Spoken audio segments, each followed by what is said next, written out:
قسطوں پر سود کے بارے میں ریفرنس دے دیں جی. اس کے اوپر میری ویڈیو ریکارڈ ہے میرے بھائی, میں نے بتایا ہوا ہے. یہ ریفرنس تو انہوں نے دینا ہے نا جنہوں نے اس کو سود ڈکلیئر کیا ہوا ہے. ریفرنس تو وہ لے کے آئیں گے نا. وہ جس حدیث سے لے کے آتے تھے وہ بھی وہ آدھی بیان کرتے تھے کہ نبی علیہ السلام نے ایک چیز کی 2 قیمتیں مقرر کرنے سے منع کیا ہے. اس کے ساتھ ہی امام ترمذی نے لکھا ہے کہ ہاں اگر بیچنے والا اور خریدنے والا جدا ہونے سے پہلے کسی ایک قیمت پہ راضی ہو جائیں تو وہ کاروبار درست ہے. یعنی ایمبیگوس نہیں ہونا چاہیے. 2 قیمتیں ہو سکتی ہیں کہ قسطوں پہ لو تو اتنے کی, نقد لو تو اتنے کی.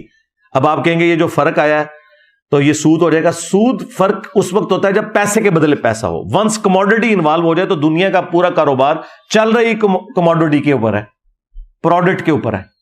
جب کموڈٹی آ جائے گی نا پھر ٹائم ویلیو آف منی جو ہے وہ منی کی ویلیو نہیں ہوگی, اس پروڈکٹ کی ہوگی.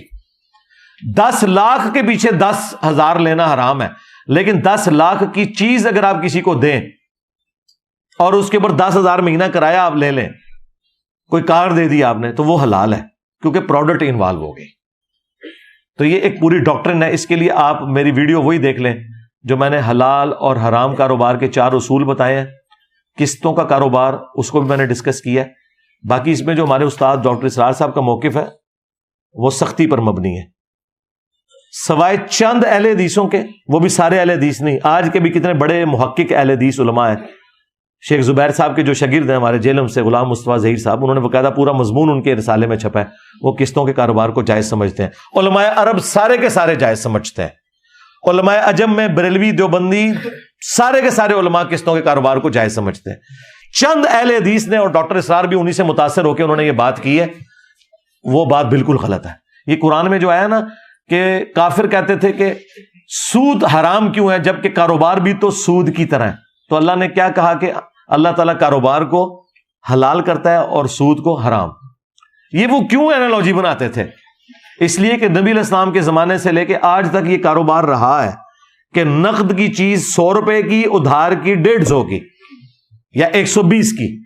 اور اسی کو وہ کافر کہتے تھے کہ یہ کیا ہوا کہ پیسے کے بدلے ہم پیسہ لیں تو حرام, جبکہ ادھار پہ کوئی چیز دیتا ہے اور اس کے بدلے فالتو پیسے لیتا ہے وہ حلال, اس لیے کہ اس میں کموڈٹی انوالو ہو گئی. اور وہ بالکل جائز ہے. یہ تو ہو نہیں سکتا کہ آپ جناب 1 لاکھ کا موٹر بائک 10,000 میں نکلوا کے لے آتے ہیں تو وہ جو ادھر بیٹھا ہوا ہے وہ مطلب تھوڑے چاچے دا منڈا ہے جڑا تانوں اکوموڈیٹ کرن بیٹھے ہیں. نہیں, وہ اسی لیے بیٹھا ہے کہ بھئی اس نے 1 لاکھ کا موٹر بائک آپ کو 10,000 میں اس لیے پکڑایا ہے کہ وہ اس کے اوپر 20,000 روپیہ پروفٹ لے گا اور وہ قسطوں کی شکل میں آپ نے دینا ہے. وہ پیسے کے بدلے پیسہ نہیں لے رہا بلکہ آپ کے موٹر بائک کے بدلے لے رہا ہے. اب آپ کہیں گے جی موٹر بائک کے بدلے کیوں لے رہا ہے؟ اس لیے کہ بھائی تم تو 10,000 کے مالک تھے, موٹر بائک تو تم نے 1 لاکھ والی اپنے نیچے رکھی ہوئی ہے. تو جو اوپر کا 90,000 ہے اس کے اگینسٹ جو موٹر بائک ہے اس کا مالک تو وہ شخص ہے, اس کا کرایہ نہیں اسے دو گے. وہ کوئی وہاں قرضے اسنا دینے کے لیے تو نہیں بیٹھا ہوا نا. جو دے بیٹھے ہوئے ہیں وہ تو ان سے تو ضرور لیں, بہت اچھی بات ہے. جس طرح اخوت والے ہیں وہ آپ کو بغیر اس کے وہ قرضے بھی دے رہے ہوتے ہیں, وہ ساری وہ چیز آپ ضرور کریں. لیکن جو کاروبار کرنے بیٹھا وہ اس لیے تو نہیں بیٹھا ہوا کہ آپ کو وہ 10,000 روپے میں 1 لاکھ کی موٹر بائک پکڑا دے اور آپ اس کو 90,000 دیں, وہ بھی گھسٹ کے قسطوں میں. سال بعد جو ہے وہ پیسہ بھی ڈی ویلیو ہو چکا ہے. یہ بھی تو دیکھیں نا. تو جب پروڈکٹ انوالو ہو جائے گی تو سود ختم.